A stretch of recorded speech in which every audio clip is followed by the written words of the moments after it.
El grupo nocturno del destacamento especial ya había abandonado el territorio del ducado de Beowulf, y Momón había dormido durante todo el día. No sabía nada de lo ocurrido desde entonces, la retirada, la reorganización, el cambio de planes, por lo que sus palabras chocaban torpemente con la realidad, revelando lo desfasada que estaba. Molesta, Momón comenzó a enumerar todo lo que había hecho por Jan, su voz elevándose con orgullo herido. Le recordó que debía estar agradecido, que ahora estaban en Soma, una ciudad cercana al ducado, donde el aire era más cálido y el frío ya no mordía con tanta fuerza. Sin embargo, bajo sus quejas latía una exigencia de ser vista, de ser reconocida como algo más que un milagro conveniente. La hechicera no podía entender por qué su compañero estaba allí solo, permaneciendo como si perteneciera a las sombras de la estación. Pero Jan no tenía tiempo para conversar, su mente ya fija en la misión. Momón le dijo, casi suplicando, que esperara, intentando frenarlo antes de que desapareciera en el peligro que se avecinaba. Cuando Momón preguntó a dónde iban, el joven cazador de monstruos pareció genuinamente sorprendido, como si la pregunta misma revelara cuánto ignoraba ella. Su pausa fue breve pero reveladora, un instante en que su máscara cautelosa se deslizó, mostrando que ni siquiera él se había preparado por completo para lo extraño de este próximo paso. Con firme determinación, el caballero Jan decidió que trabajaría en Soma, una ciudad extranjera para él tanto en calles como en reglas. Se integraría en sus ritmos desconocidos, aceptaría encargos, reuniría información y construiría una base, porque a veces el camino más seguro hacia adelante no era a través de la batalla, sino mediante una supervivencia silenciosa y calculada. Mientras caminaban por las plazas de este nuevo lugar, Momón preguntó por el duque que había aparecido en el momento más crucial durante la batalla contra el jefe salvaje. Su curiosidad era aguda, porque un hombre que llegaba así, decisivo y poderoso, no era un simple espectador, era una fuerza, y las fuerzas siempre tenían motivos. Según Jan, Villay había logrado escapar del campo de batalla, deslizándose como un depredador herido que se negaba a morir. Pero el propio Jan había obtenido algo igualmente trascendental, la legendaria espada del gobernante de Aelon, un arma cuya reputación era demasiado pesada para llevarla a la ligera. Momón concluyó rápidamente que la espada de Jan lo había reconocido como su dueño, aceptando su mano e intención con inquietante certeza. Jan estuvo de acuerdo y añadió con sobriedad que en Soma, el dúo de caballero y hechicera actuaba bajo las órdenes del comandante. Cualquier libertad que imaginaran era limitada, sus pasos seguían siendo dirigidos desde arriba. Flotando en el aire a su lado, la curiosidad de Momón se intensificó, sus ojos entrecerrándose con interés repentino. Preguntó qué les había ordenado el comandante, y el joven comenzó a explicarlo, sus palabras medidas como si hablar demasiado alto pudiera invocar problemas desde las grietas entre los edificios. Recordando al cuervo negro de ojos rojos ardientes, Jan mencionó brevemente a Momón las instrucciones del comandante. La imagen por sí sola, el mensajero emplumado, la mirada antinatural, hacía que la orden pareciera más siniestra, como si la misión hubiera sido sellada con secreto por razones que ni siquiera Jan comprendía del todo. En la nota que recibió del jefe, se le informó a Jan que debía encontrarse con su amigo de la infancia en Soma. La directiva era extrañamente específica, casi personal, e implicaba que ese amigo no era un simple reencuentro casual, sino una pieza en el tablero, alguien lo bastante importante como para ser nombrado en un mensaje entregado por un cuervo que parecía poseído. La sorpresa brilló en el rostro de Momón, pues había supuesto que él no tenía amigos en absoluto, solo camaradas, objetivos y cargas. La confirmación directa de Jan la hirió de un modo inesperado, y sus palabras realmente dolieron, dejándola sin una réplica elegante. Para una hechicera que se enorgullecía de su control, ese silencio impotente fue su propia humillación. En ese momento, Jan comprendió que solo había una persona que encajaba con la descripción de amigo de la infancia. El pensamiento llegó con claridad helada, reduciendo su mundo a un solo nombre y un solo recuerdo, como si todo lo demás hubiera sido ruido conduciendo a este punto inevitable. Una escena de tiempo atrás emergió en la mente de Jan, estaba de pie en la oficina del instructor jefe, Damián, bajo el escrutinio inquebrantable de ese hombre. La habitación olía a tinta y disciplina, y el aire estaba cargado de expectativas que aplastaban excusas antes de que pudieran pronunciarse. En aquel entonces, Jan había fabricado una mentira, una excusa cuidadosamente moldeada para sonar razonable, para poder huir del centro de entrenamiento sin levantar sospechas. Se la ofreció a su mentor con el rostro impasible, incluso mientras su corazón latía con el miedo de ser descubierto. Ahora la verdad se revelaba en toda su fealdad. La misión principal de Jan era secuestrar a la hija del capitán, la muchacha con la que había jugado de niño, cuando el mundo era más pequeño y amable. La asignación convertía la nostalgia en arma, obligándolo a transformar un recuerdo precioso en objetivo, y a avanzar sabiendo que la inocencia no sobreviviría a lo que vendría después. Ella debería llegar en cualquier momento, y Jan se encontró extrañamente interesado en la reacción del capitán cuando el engaño de la noche saliera a la luz. Podría encenderse como yesca seca, todo ardiendo en humo en un solo estallido furioso, o, igual de impredecible, el capitán podría tragárselo todo, enterrarlo bajo el deber y fingir que nunca ocurrió. No había duda de que la ventaja de Jan residía en la velocidad y el momento oportuno. Podía llegar a la chica antes que el capitán, hablar primero y moldear la situación. Pero antes de atreverse a dar un paso, necesitaba certeza. Tenía que confirmar su identidad con sus propios ojos, sin suposiciones, sin errores costosos. De repente, Momón, la hechicera con un tenue sello mágico marcado en su frente, se estremeció como si un viento frío hubiera atravesado sus pensamientos. Su expresión se tensó y miró fijamente hacia adelante, su mirada afilándose en algo depredador, como si hubiera percibido una amenaza oculta o una oportunidad vibrando en el aire. Dos chicas estaban allí, a la vista, enmarcadas por el tenue resplandor de la calle. Una se inclinó hacia adelante con una sonrisa audaz y dijo que quería beber con Jan, mientras la otra, igual de atrevida, lo invitó a unirse a ellas como si la noche ya les perteneciera y no tuviera consecuencias. Las prostitutas no se molestaron en ser sutiles, abiertamente le pidieron a Jan que se divirtiera, llamándolo guapo con voces endulzadas por un encanto ensayado. Momón, al darse cuenta exactamente de dónde habían ido a parar, reprendió a su compañero con rudeza, su irritación encendiéndose tanto por el lugar como por su aparente ingenuidad. Inclinando la cabeza mientras lo evaluaba como una tasadora, Momón se burló de él por ser joven, atractivo y rebosante de pasión imprudente. Comentó que había crecido tanto, demasiado, hablando como si lo hubiera visto cambiar durante años, mientras Jan parpadeaba sin entender absolutamente nada de lo que ella insinuaba. Con desvergonzada confianza, Momón prometió que podía enseñarle a Jan cómo conseguir a cualquier chica que quisiera, como si el romance no fuera más que un truco de manos. Su lección era absurdamente específica: atrapar un lobo y 3 conejos, meterlos en el bolso de cualquier dama y entonces, según ella, nadie se atrevería a rechazar a Jan tras presenciar tal bravuconada lunática. Jan frunció el ceño, sospechando que la hechicera lo estaba comparando con algún cazador primitivo de las cavernas que resolvía todo con espectáculo bruto. Pero esa no podía ser la verdadera razón por la que habían venido allí, y la incongruencia lo inquietaba. Aún no entendía por qué ella bromeaba siquiera, cuando la noche parecía estar tejida con algo mucho más serio. Al acercarse a la puerta, los pasos de Jan se ralentizaron, cautelosos y medidos, como si caminara hacia un recuerdo. Esperaba no estar equivocado, que este fuera realmente el lugar que necesitaba. Un sitio sencillo y sin pretensiones, igual que en los viejos tiempos, de esa simplicidad que a menudo oculta los secretos más afilados. Sus miradas se fijaron en el letrero que decía Taberna Jopitan, y ambos sintieron la misma duda silenciosa. Parecía casi demasiado simple, demasiado limpio, demasiado ordinario, como un disfraz destinado a que los transeúntes lo miraran una vez y lo olvidaran al instante. Cuando Jan supo que no vendían bebidas allí, la curiosidad reemplazó su sospecha por un filo más frío y agudo. Si no licor, entonces ¿qué vendían? ¿Qué clase de establecimiento se llamaba taberna mientras se negaba a ofrecer aquello que daba sentido a las tabernas? Dentro, el camarero apenas levantó la vista de la revista que sostenía en las manos. Con voz plana, afirmó que allí no vendían nada, como si la pregunta fuera molesta y los clientes un estorbo más que visitantes.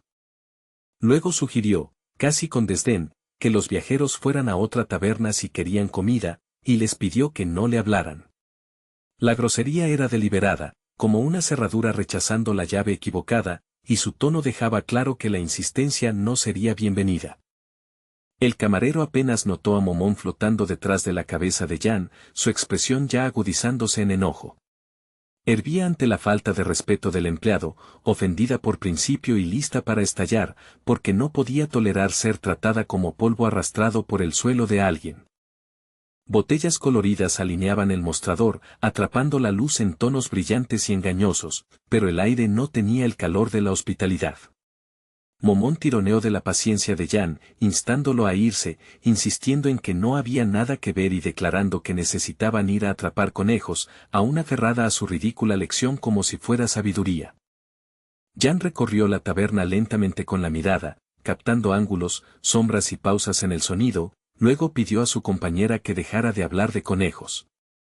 Su voz era controlada, pero la petición llevaba una advertencia: sus tonterías podían arruinar el frágil hilo que él intentaba desentrañar. En opinión de Jan, todo parecía normal en la superficie, demasiado normal, casi estéril.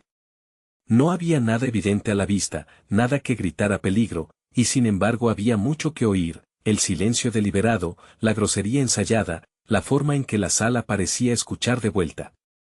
Era el tipo de lugar donde el significado vivía entre las palabras. Se volvió hacia el camarero y pidió, con calma y precisión, 2 vasos de whisky servidos con vino y una aceituna encima. La solicitud sonaba absurda en un lugar que no vendía nada, pero en el momento en que las palabras salieron de la boca de Jan, la postura del camarero cambió. Sus ojos finalmente se enfocaron, afilados, atentos y repentinamente respetuosos. Inclinándose con cortesía, el empleado de la taberna se disculpó de inmediato y saludó a Jan de la manera codificada de Hobbiton, llamándolo un respetado cliente VIP. La transformación fue instantánea, la máscara sustituida por modales, confirmando que la grosería anterior no había sido más que una prueba para los forasteros. Luego el camarero se volvió hacia 2 recipientes y comenzó a girar una manivela como si estuviera a punto de servir el whisky solicitado. El movimiento era fluido y ensayado, más parecido a operar un mecanismo que a servir una bebida, y el aire se tensó con la sensación de que una puerta oculta estaba a punto de abrirse. Detrás de la barra, los estantes estaban llenos de botellas y frascos de innumerables formas, cada uno con contenidos extraños: hierbas, polvos, aceites y líquidos que brillaban en colores desconocidos. Parecía un inventario inofensivo, pero la disposición se sentía calculada, como si cada objeto cumpliera un segundo propósito. Al instante siguiente, uno de los gabinetes de bebidas se deslizó hacia un lado con un leve raspado, revelando un vacío negro más allá. La oscuridad bostezó como una boca abierta, devorando la luz en los bordes, y la taberna se convirtió de pronto en lo que realmente era: una puerta. Con un gesto casual de la mano, el camarero los invitó a entrar en el espacio oculto, donde una fila de antorchas proyectaba una luz naranja parpadeante sobre la piedra. Su tono cambió al de un guía, como si Jan ya no fuera simplemente un cliente, sino un invitado esperado, y quizá observado desde antes. Jan, el caballero del escuadrón especial, y su compañera flotante lo siguieron, descendiendo peldaño tras peldaño por una estrecha escalera. El aire se volvió más frío y seco con cada nivel, y los sonidos de la taberna superior se desvanecieron hasta que solo quedó el suave eco de sus pasos. A Maman no le gustó el lugar desde el primer instante, se sentía mal de una forma que no podía nombrar con precisión, y aún no entendía el siguiente movimiento de Jan. Comenzó a quejarse, pero él le pidió que dejara de hablar, con firmeza, porque debía comprender que esto no era un juego. No aquí, no ahora. La hechicera comprendió rápidamente que no estaban en un club ni en una verdadera taberna. Nadie servía comida, nadie vertía bebidas, y la luz de las antorchas hacía que las paredes parecieran más antiguas que el edificio de arriba. Su sospecha se agudizó en interés, porque lugares como este existían por una sola razón: transacciones que no podían hacerse a la luz del día. Resultó que todo allí giraba en torno a la información. Era un mercado de secretos, vendidos a quienes los necesitaban lo suficiente como para pagar, negociar o sangrar. La mercancía no era vino ni whisky, era verdad, rumor y ventaja. Se disfrazaban de simple taberna, pero en realidad comerciaban con inteligencia sobre lo que ocurría en los callejones traseros de ese, donde cuchillos y susurros gobernaban. Y ahora, afirmaban, habían comenzado a recopilar datos sobre otros lugares también, ampliando su alcance más allá de las venas sombrías de la ciudad. Pronto, su influencia se extendería por todo el continente, creciendo como una red oculta tensada por la codicia y la necesidad. Esta sociedad ya había ganado un nombre pronunciado con cautela por quienes lo conocían, la guarida del mendigo, un lugar donde los desesperados compraban respuestas y los poderosos compraban silencio. No pasó mucho tiempo antes de que los viajeros se detuvieran ante una puerta entreabierta que derramaba luz cálida en el pasillo. Un hombre apareció en el umbral y los invitó a entrar con cortesía medida, como si hubiera estado esperando específicamente a Jan y hubiera ensayado la bienvenida.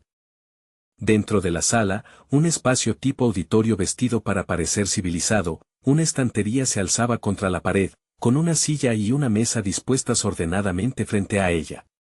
Nadie estaba sentado allí, y sin embargo el aire sugería presencia, un observador oculto a plena vista. Entonces una voz, encantada e íntima, reaccionó ante el apuesto recién llegado, Jan, como si su llegada fuera entretenida. La mirada de Jan se agudizó mientras observaba fijamente la sombra negra que parecía complacida de conocerlo. La satisfacción de la figura se sentía personal e inquietante, como si lo hubiera reconocido mucho antes de que cruzara la puerta. Luego la sombra se definió con mayor claridad, y ante el caballero del escuadrón especial apareció una joven de belleza impactante, tan atractiva que parecía intencional, como un arma forjada de encanto. Su porte era natural, su expresión vivaz, y sus ojos lo medían con curiosidad intrépida. Ella era la líder de la guarida del mendigo de Bella, y sin embargo, al mirar a Jan, algo no encajaba del todo en su mente. Le parecía que nunca había conocido antes a ese joven, a pesar de la inquietante familiaridad que flotaba entre ellos como humo.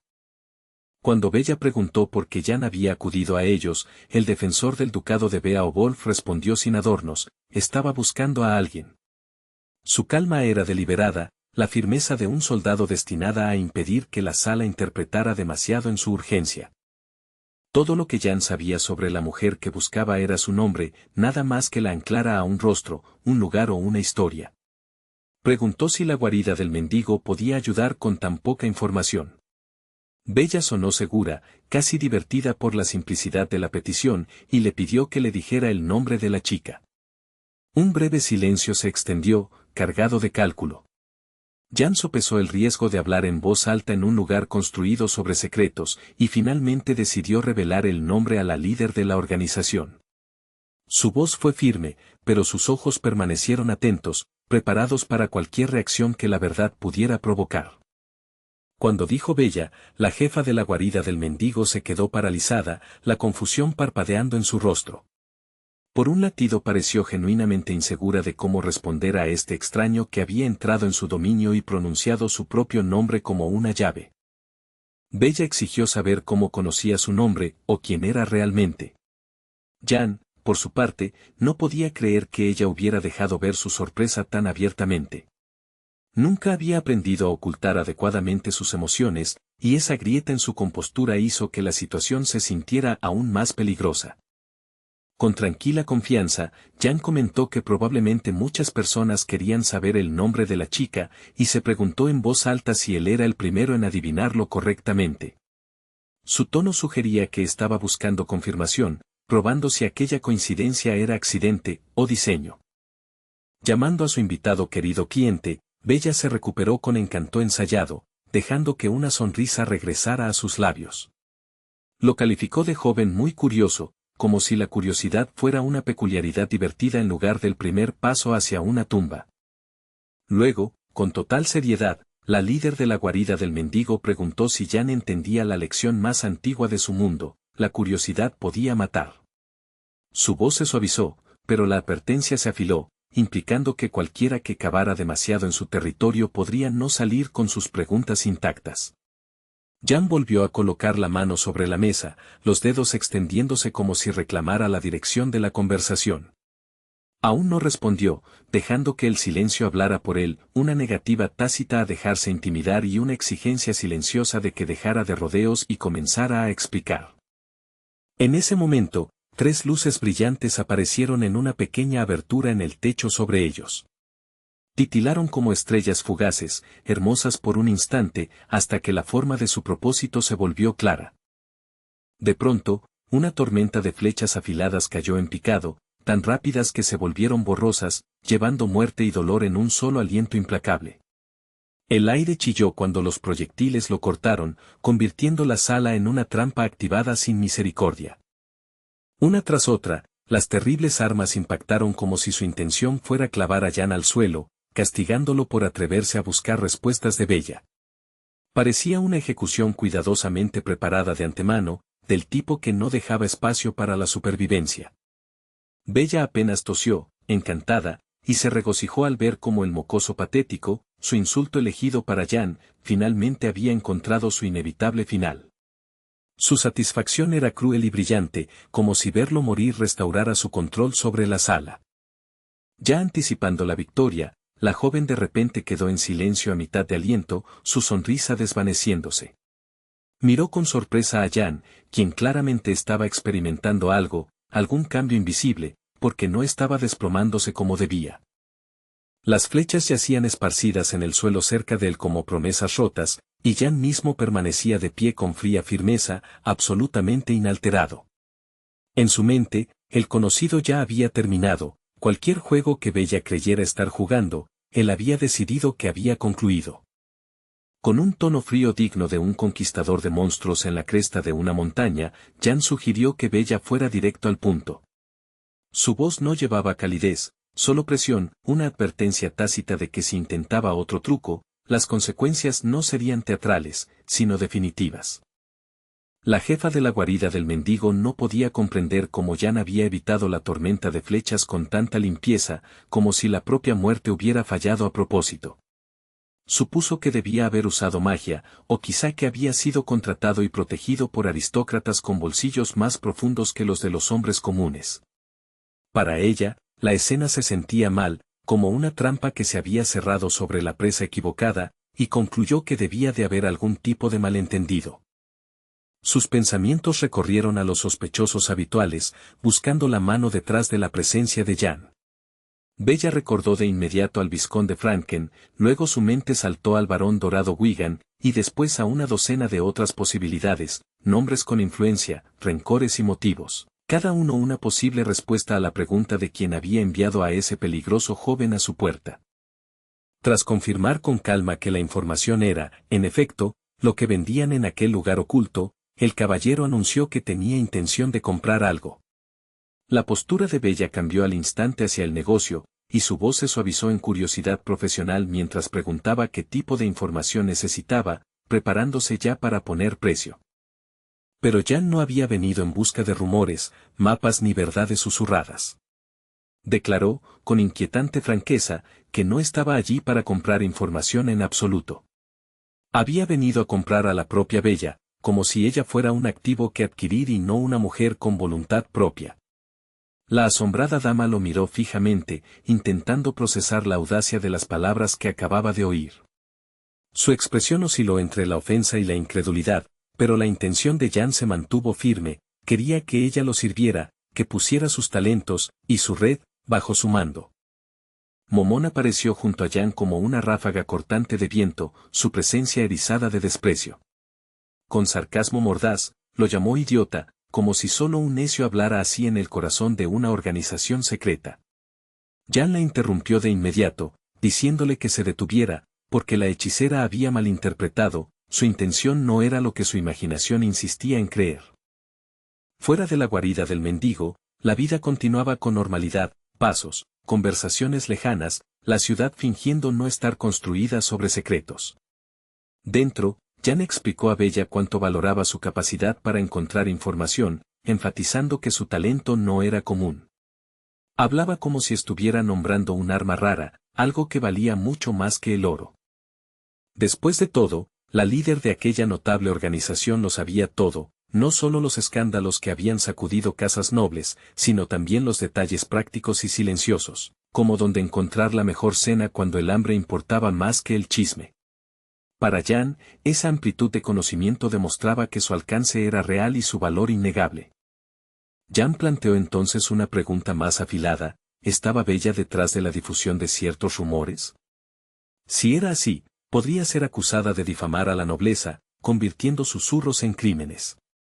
Bella no negó el negocio en sí, admitió que ganaba dinero vendiendo información, como si el beneficio fuera un escudo contra el castigo.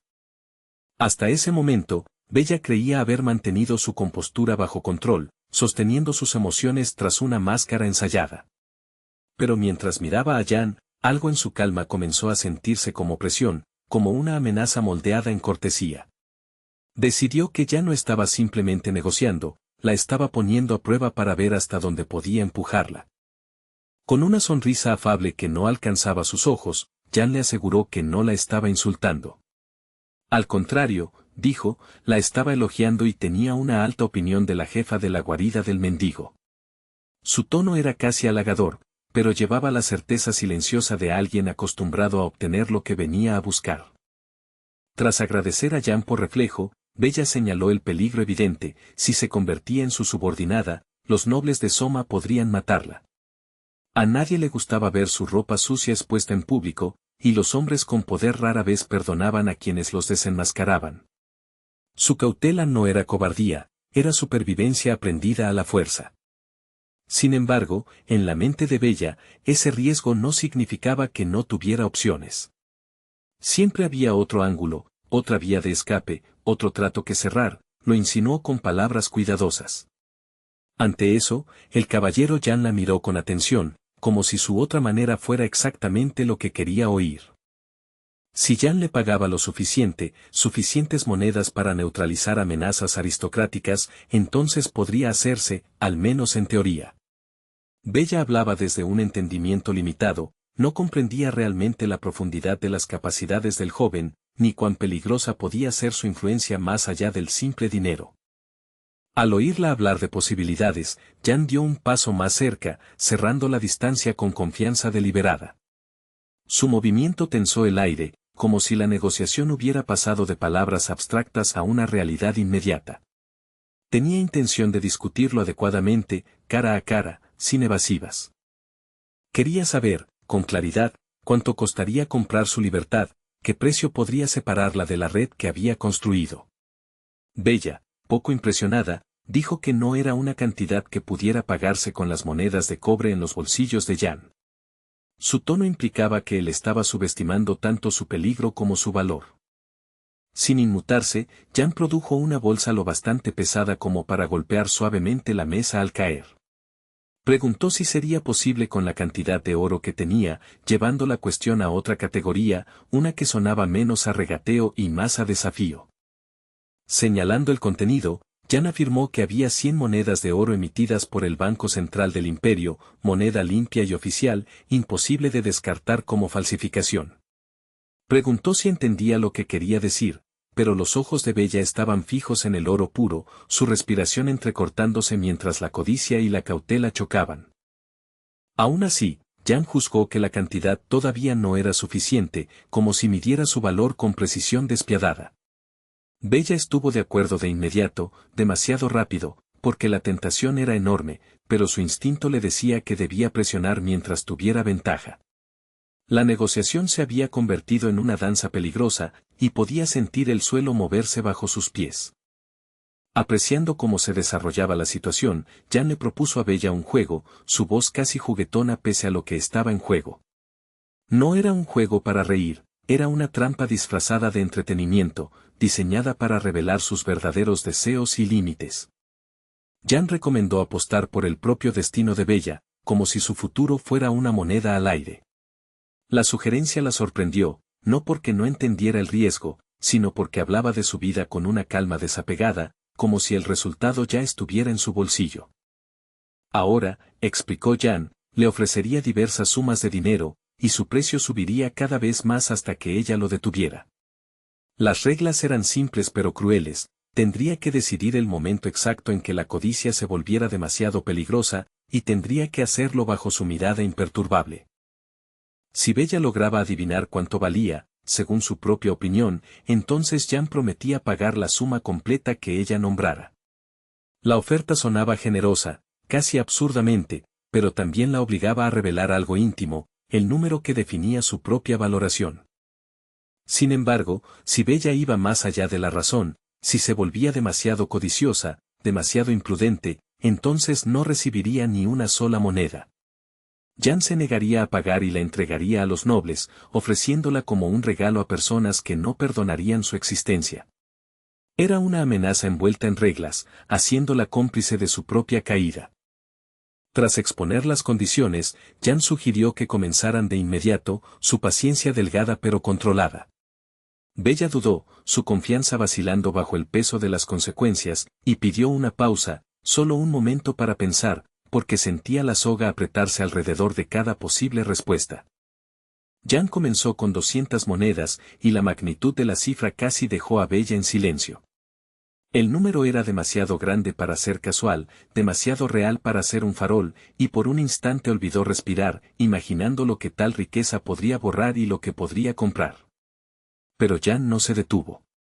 Estaba listo para ofrecer 300 primero, luego 400, elevando las apuestas con facilidad aterradora. Bella se encontró preguntándose de dónde podía sacar tanto dinero, y si la fuente de esa riqueza era más peligrosa que la riqueza misma.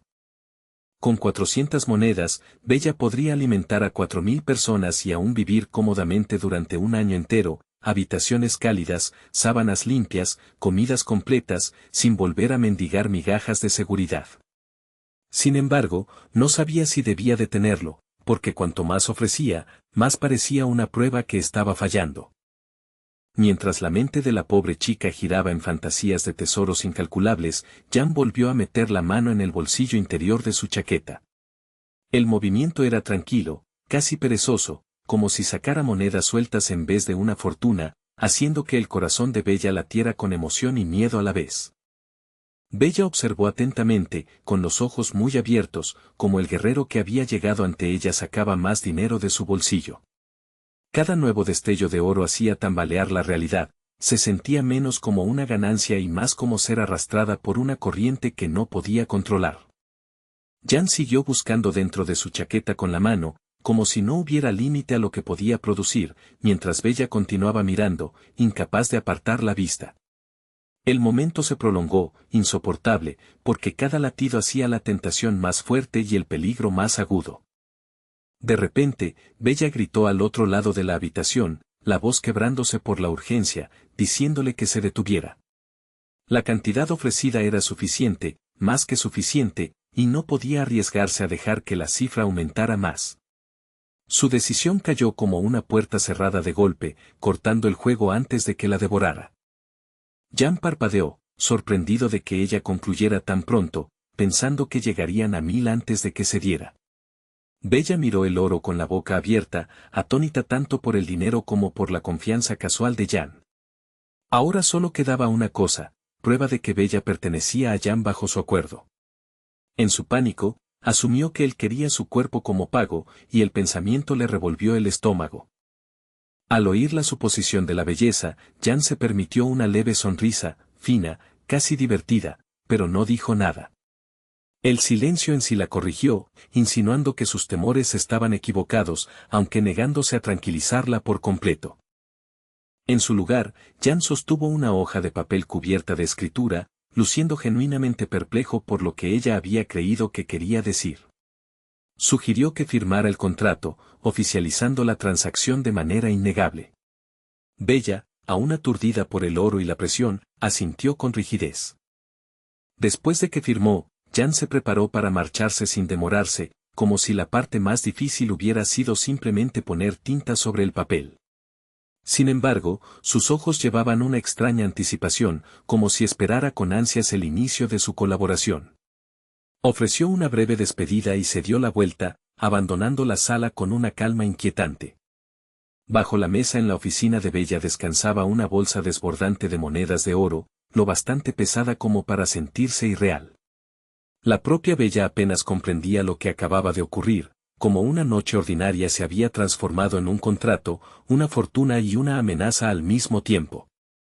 Se dejó caer en el sofá y volvió a leer el contrato, los ojos saltando entre líneas como si las palabras pudieran reorganizarse. Sus pensamientos regresaban una y otra vez al dinero que había caído del cielo en su regazo, y se preguntaba qué clase de hombre podía pagar tanto sin pestañear y qué clase de trampa requería tal cebo. Al mirar el documento, notó que todo estaba escrito con tinta roja, el color vívido e inquietante, como sangre seca convertida en letras. La visión le recordó cómo había preguntado a Jan dónde debía firmar, y cómo él respondió después con esa insistencia tranquila que hacía que negarse pareciera imposible. Al marcharse, Jan prometió que la contactaría más tarde y le dijo que estudiara el contrato cuidadosamente antes de entonces. Enfatizó que su contenido era muy importante, no como sugerencia, sino como advertencia. La forma en que lo dijo hizo que Bella sintiera que el propio papel tenía dientes. Cuando el joven finalmente abandonó su habitación, los labios de Bella se curvaron en la más leve de las sonrisas. No era alegría, era incredulidad, esa que surge cuando el destino parece ofrecer salvación y condena en el mismo aliento. ¿De verdad pensaba Jan que estaba lo bastante loca como para obedecer? ¿Por qué debería Bella trabajar para el primer extraño peligroso que conocía, especialmente cuando era obvio que él no era normal, su calma demasiado afilada, su poder demasiado silencioso, su confianza demasiado absoluta? Con esa cantidad de dinero, Bella podría desaparecer en otros reinos, vivir cómodamente bajo un nuevo nombre y finalmente despedirse de esa vida miserable. Podría cambiar callejones por calles limpias, miedo por paz, y nunca más inclinarse ante nobles que trataban a las personas como herramientas desechables. Llamando a Jan idiota en su mente, Bella rió suavemente para sí, porque ¿quién decía que honraría el contrato solo por haberlo firmado? La tinta no ataba a una mujer astuta, se dijo, hasta que una sorpresa repentina y aguda atravesó su confianza como un cuchillo. Recostándose contra el sofá, la líder de la guarida del mendigo sintió algo extraño agitarse dentro de su cuerpo. No era emoción ni estrés, era algo ajeno, invasivo, como un hilo tensándose alrededor de sus nervios desde el interior. Se levantó bruscamente, llevándose una mano a la cabeza mientras el dolor estallaba detrás de sus ojos. Era como si su cráneo se estuviera partiendo en dos, la presión creciendo en una espiral cruel, arrancándole un jadeo y robándole el equilibrio. De pronto, el contrato que había firmado se elevó en el aire por sí solo, como si hilos invisibles lo tiraran hacia arriba. Un extraño resplandor rojo lo envolvió, palpitando con vida ominosa, convirtiendo el papel en una amenaza flotante que hacía que la habitación se sintiera más pequeña.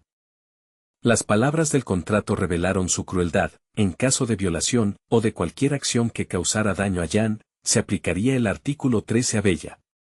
La cláusula estaba escrita con claridad escalofriante, sin dejar margen para interpretación ni escapatoria.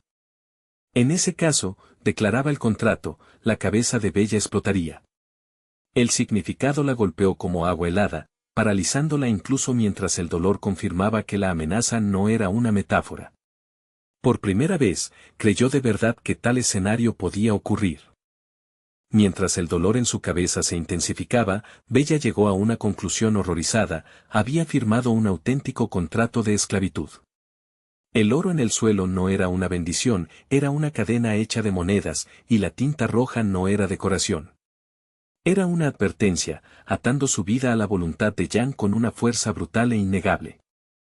Cuando Jan volvió a salir a la calle, dejando atrás la guarida del mendigo tras sus falsas paredes de taberna y su luz de antorchas oculta, una leve sonrisa se dibujó en la comisura de su boca. El aire nocturno se sentía más limpio allí afuera, menos sofocante que el trato subterráneo que acababa de cerrar. Se permitió una breve y cautelosa esperanza de que su plan hubiera funcionado exactamente como lo había previsto, silencioso, eficiente y sin cabos sueltos. Sonriendo con afilada diversión, Momón llamó malvado a Jan, acusándolo de haber lanzado un cruel hechizo sobre el destino de Bella con una sola firma. Jan la corrigió sin alzar la voz, no había obligado a Bella a firmar nada, simplemente puso el contrato frente a ella, y el mundo no le dejó otra opción. En ese momento, la diferencia entre coacción e inevitabilidad se sentía tan fina como una hoja, y ambos lo entendían. Aún así, la expresión de Jan se tensó con un raro destello de preocupación cuando preguntó si la maga había lanzado correctamente el hechizo vinculante, porque si la magia era defectuosa, Bella podría morir por ello, y esa no era su intención. Momón resopló, comentando que su estilo autodestructivo de magia operaba en un nivel completamente distinto, lo bastante temerario como para inquietarla incluso a ella. Luego entrecerró los ojos y exigió saber si Jan había sacado esas monedas de una bolsa espacial y, de ser así, dónde había conseguido un objeto tan invaluable en primer lugar. Momón respondió a su propia sospecha con una realización a regañadientes: la bolsa le había sido dada a su novio por el duque Beowulf.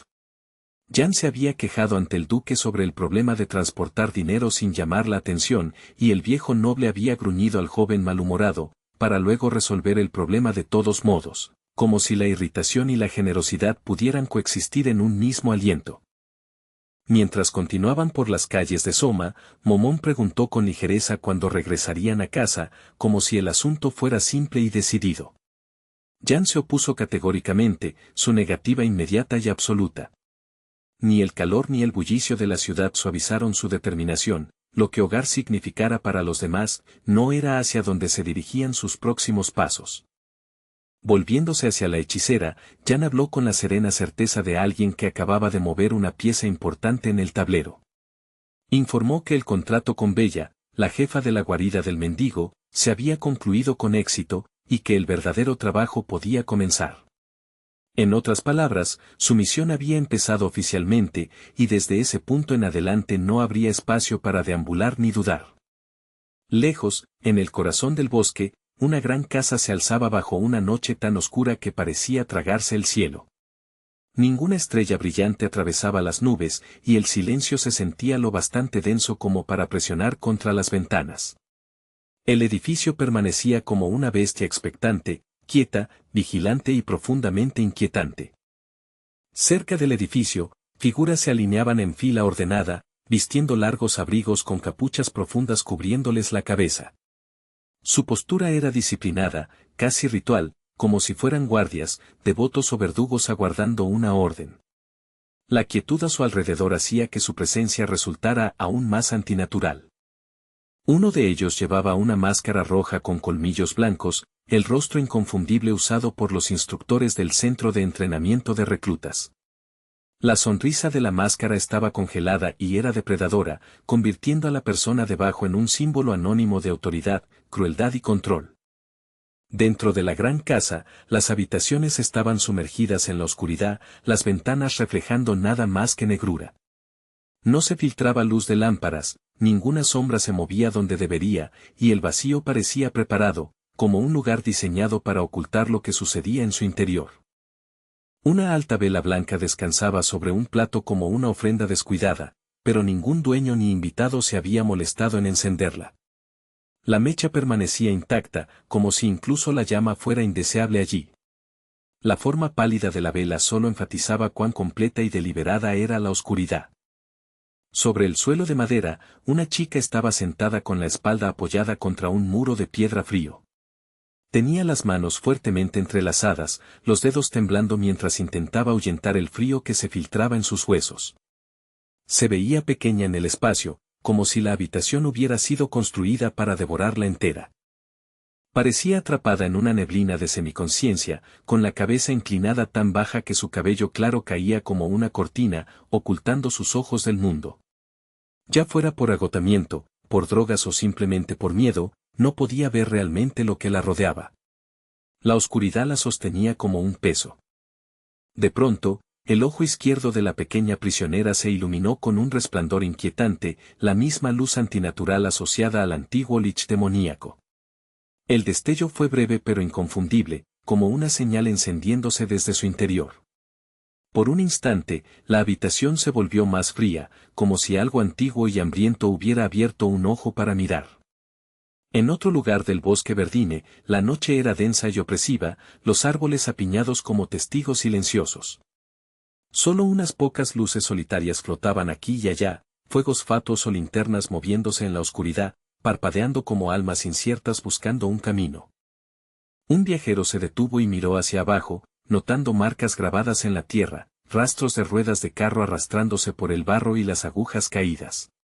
Las hendiduras se extendían hacia adelante, largas y consistentes, sugiriendo que un convoy había pasado con propósito y no al azar. Al estudiar la profundidad y nitidez de las huellas, el viajero concluyó que la caravana probablemente había pasado hacía unos 3 días. Las marcas no eran recientes, pero tampoco estaban borradas, lo bastante antiguas como para ser arriesgadas, lo bastante recientes como para ser seguidas por alguien que supiera leer el bosque. Ese viajero era Jan, caballero de un destacamento especial, y sintió una satisfacción sombría por la información obtenida. El rastro era real, coherente, significativo, y sugería que por fin había logrado seguir a la persona que buscaba. Su enfoque se estrechó, sus instintos tensándose como la cuerda de un arco. Entonces algo llamó la atención del joven, un sonido extraño, un cambio en el aire o un parpadeo donde no debería haberlo. Jan alzó la cabeza y miró hacia arriba con atención, sus ojos escaneando la oscuridad con la paciencia de un cazador.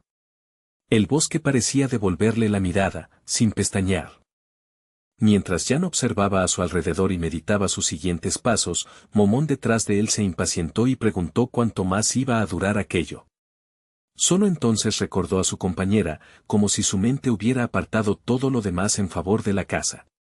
Exhaló, reconociendo su presencia con una breve mirada. Estirándose como si acabara de despertar de un excelente sueño, Momón flotó perezosamente en el aire y se quejó de tanto vagar. Quería saber cuánto tiempo planeaba deambular así, acechando sombras y estudiando tierra, cuando un camino directo sería mucho más satisfactorio. La hechicera había pasado claramente mucho tiempo en el mundo de los sueños, sus sentidos aún ajustándose a la realidad. Preguntó sin rodeos si ya habían llegado al centro de entrenamiento, como si el bosque fuera simplemente un pasillo que conducía a su destino. Mientras se adentraban más entre los árboles, Jan le recordó a Momón la misión asignada por el instructor jefe. El recordatorio activó su memoria, y recordó la tarea: necesitaban secuestrar a cierta chica, un objetivo que se sentía menos como una misión y más como un acto que mancharía las manos. Jan aclaró que no era cualquier chica, sino la hija del capitán del escuadrón especial, un objetivo elegido por su valor, no por su culpa. Admitió que no esperaba que la orden llegara tan repentinamente de parte de Damián, lo que hacía que la instrucción pareciera aún más sospechosa. Momón, inquieta, se preguntó cómo se podía esperar que un miembro del escuadrón especial hiciera algo tan vil y personal. Jan razonó que el instructor jefe probablemente necesitaba a la chica para presionar al capitán, una palanca fea destinada a mover a un hombre obstinado. Momón lo llamó por lo que era a sus ojos, una maniobra política sucia, del tipo que usa vidas inocentes como fichas de negociación. Su disgusto fue abierto, y el bosque lo absorbió sin comentario. Continuando con el análisis de las huellas, Jan concluyó que el convoy era demasiado grande para pasar desapercibido. El camino estaba marcado por el peso y la repetición, pero había señales de prisa más que de disciplina, y ninguna evidencia de una escolta masiva. Esa incongruencia lo inquietó, algo valioso había pasado por allí, pero no con la protección que debería haber requerido. En el sombrío bosque verdine, Jan no podía estar completamente seguro de que estuviera siguiendo el rastro de la hija del capitán. Las huellas podían pertenecer a cualquier grupo de viajeros, y la incertidumbre lo roía como un depredador silencioso. Aún así, su instinto insistía en que la dirección era correcta, aunque la certeza permaneciera fuera de alcance. Entonces, de repente, Jan vio luces misteriosas más adelante. Normalmente nadie viajaba por ese bosque de noche, y sin embargo allí estaban una mujer campesina y varios hombres con sacos al hombro, cada uno sosteniendo una linterna.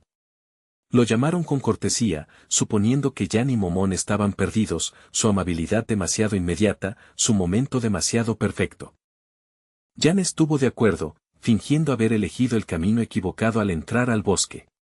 La mujer campesina trató el encuentro como buena suerte y comenzó a guiarlos hacia una aldea, describiendo el bosque como tan denso que los viajeros solían extraviarse.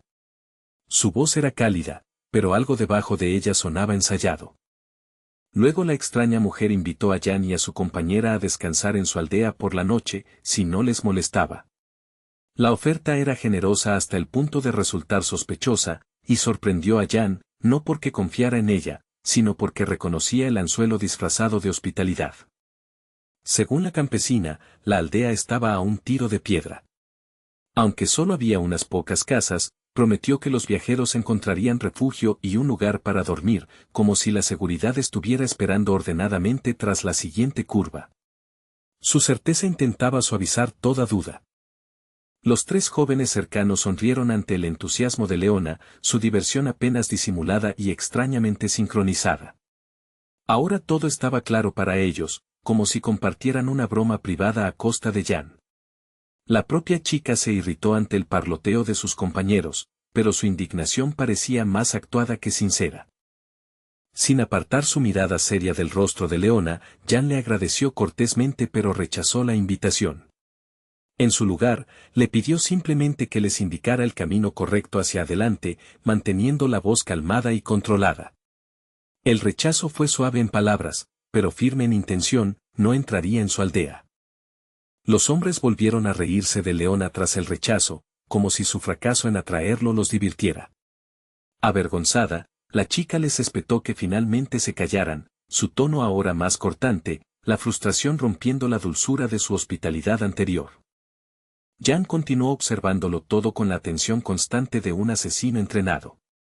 Cada sonrisa, cada pausa, cada cambio de peso se registraba en su mente. No le gustaba encontrarse con esas personas, su momento y su manera eran erróneos, como actores tropezando en un guión destinado a engañar a los descuidados. Con una expresión triste cuidadosamente dispuesta en el rostro, Leona ofreció a Jan su linterna para que la llevara consigo. Insistió en que el bosque era oscuro y peligroso, y que necesitaría la luz. El gesto parecía amable, pero sus ojos lo observaban con demasiada atención, como esperando que aceptara el cebo. La expresión de Jan se suavizó en algo casi alegre, como si finalmente hubiera descubierto el secreto detrás de su extrañeza.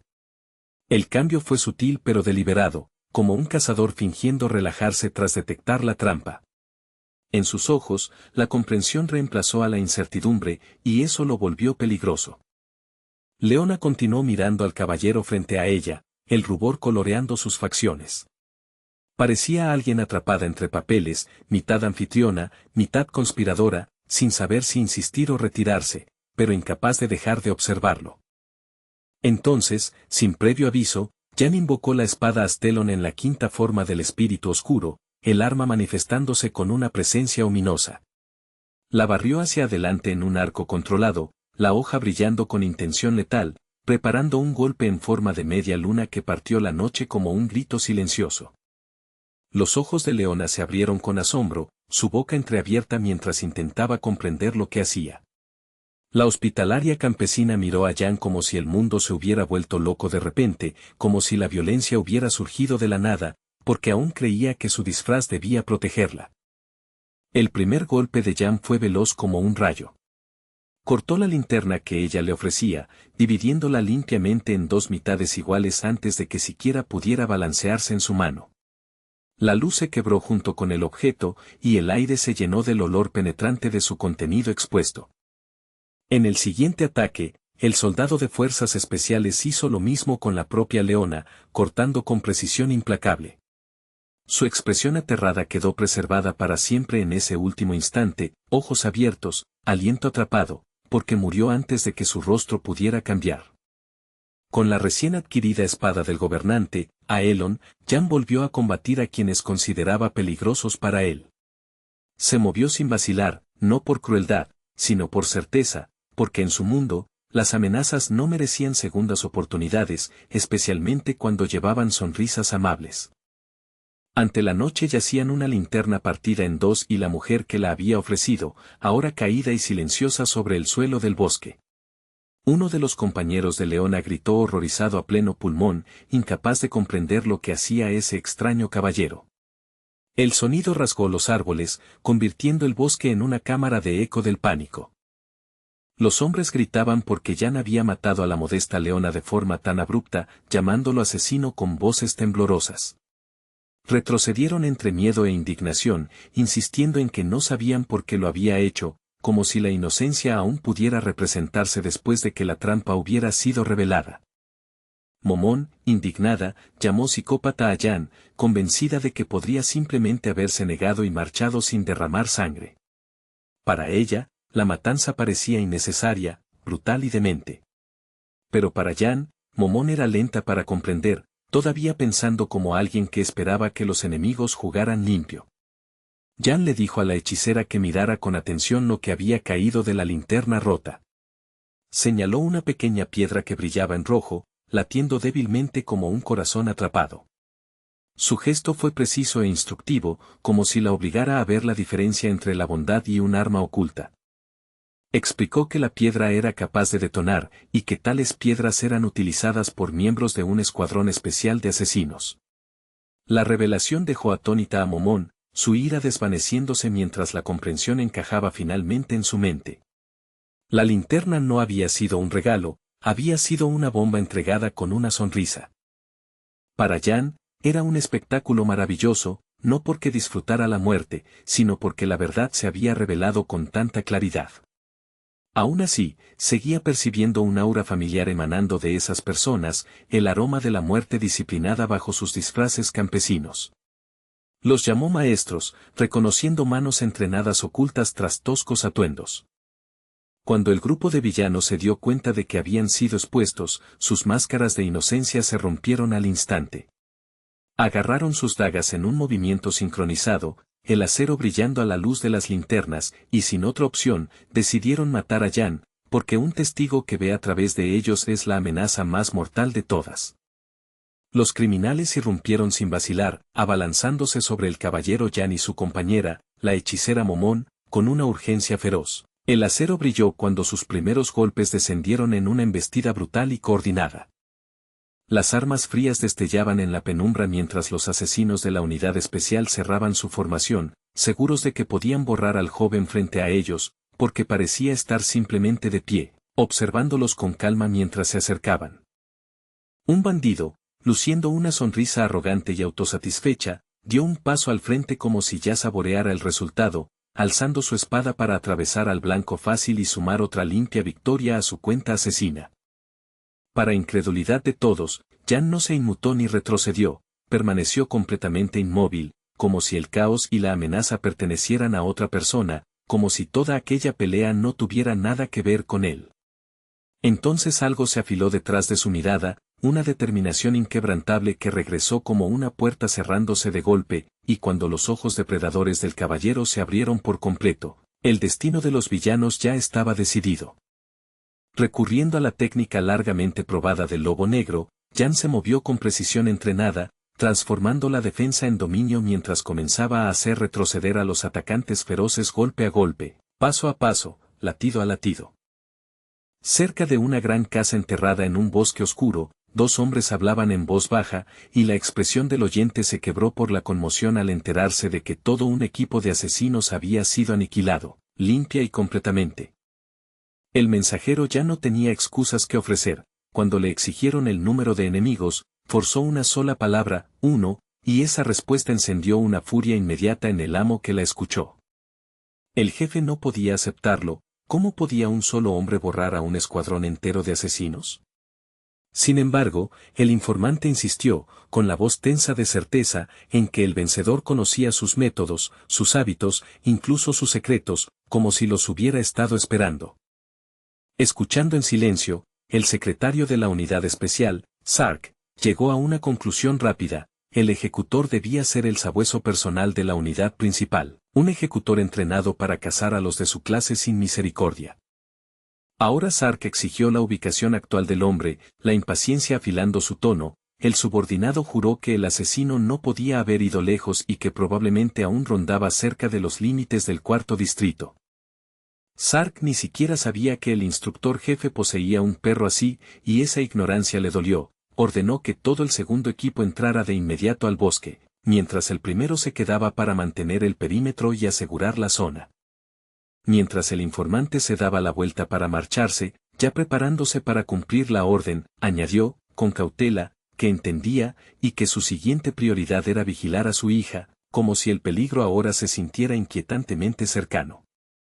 Inesperadamente, Sark lo detuvo con una sola mano alzada y una mirada más fría. en lugar de conceder la petición, el secretario le dijo con calma al subordinado que descansara, despidiéndolo con una finalidad inquietante.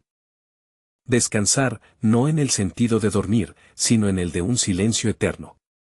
Desde atrás, Sark se lanzó con un cuchillo curvo dispuesto a acabar con el hombre en un solo movimiento limpio, pero en la última fracción de segundo el objetivo lo percibió y reaccionó. Los ojos del villano parecían vidriosos y vacíos mientras miraba, regodeándose como si el resultado fuera seguro, pero aquella expresión sin vida era solo un fino disfraz, una máscara destinada a ocultar intención y momento. En el siguiente latido, el lobo negro atacó, sus colmillos afilados se cerraron sobre la mano del cuchillo de Sark, desgarrando la carne con certeza salvaje antes de que la hoja pudiera completar su descenso. La sonrisa desapareció, reemplazada por un gruñido de rabia y dolor. Sark se retorció, gritando mientras su brazo derecho quedaba destrozado, e intentó recuperar el control llamando al lobo y tragando la daga en un sello mágico para negársela a su enemigo. El hombre frente a él entendió que el arma estaba envenenada. Los asesinos nunca llevaban acero limpio, pero precisamente por eso tomó la hoja de todos modos, aceptando el riesgo como parte de la caza. Sark continuó mirando con esos ojos inquietantes y vidriosos, observando al hombre que, con calma, casi con cortesía, pidió permiso para formular una nueva pregunta, como si la habitación no estuviera cargada de sangre y amenaza. Con una leve y controlada sonrisa, el sobreviviente, que acababa de repeler un golpe mortal, siguió al instante los movimientos de Sark, leyendo cada tic y cada respiración como una página que hubiera memorizado hacía mucho tiempo. Se quitó la capa y el sombrero en un solo movimiento fluido, revelándose como Nayan, y su voz llevó una única exigencia: quería la ubicación de la hija del capitán, ahora. Sark le gritó que no diera otro paso, atónito de que nadie más acudiera, pero Nayan ni siquiera parpadeó ante los gritos, porque ya no quedaba nadie para responder a esos llamados. No quedaban guardias, ninguno oculto en las esquinas, ninguno esperando tras las puertas, porque el caballero ya los había eliminado a todos con eficiencia silenciosa. Los cuerpos lo demostraban: un guardia yacía arrugado junto a la pared, otro estaba tendido sobre el suelo frío, y un tercero colgaba boca abajo en una exhibición grotesca, sin vida, balanceándose ligeramente como si la casa misma exhalara. Para Sark, era increíble, su mente rechazaba la imagen de Jan de pie solo entre las secuelas, un solo hombre que había desmantelado a todos en la habitación como si los números no significaran nada. Para el secretario, el joven guerrero parecía un demonio aterrador, una presencia ardiente como una brasa, algo que no debería existir en la realidad, y Sark no podía comprender cómo tal poder era siquiera posible. El tono de Sark se quebró en disculpas mientras el pánico se apoderaba de él. Prometió contar todo lo que sabía, y Jan, ya seguro de que sería fácil hacerlo hablar, repitió la pregunta: ¿dónde estaba la hija del capitán? La respuesta fue una sorpresa incluso para Jan: la chica no estaba allí en absoluto. La sospecha se endureció en su pecho, y dio un paso adelante con una amenaza en la lengua, listo para castigar a Sark por cualquier engaño adicional. Temblando, Sark insistió en que la hija del capitán realmente no estaba retenida allí. Este lugar solo albergaba sujetos de prueba, dijo, como si la frase por sí sola debiera explicar las puertas cerradas y los guardias pesados. Sark no llegó a terminar. Un latido después, Nayan atacó, y el impacto borró casi todo por encima del cuello del villano, poniendo fin a la confesión en una explosión de brutal final. Jan observó el derrumbe con una mirada helada e indiferente mientras la sangre seguía corriendo. De pie sobre el cuerpo caído de Sark, habló del tabú impuesto a un soldado de alto rango de las fuerzas especiales, una cadena invisible destinada a controlar y silenciar.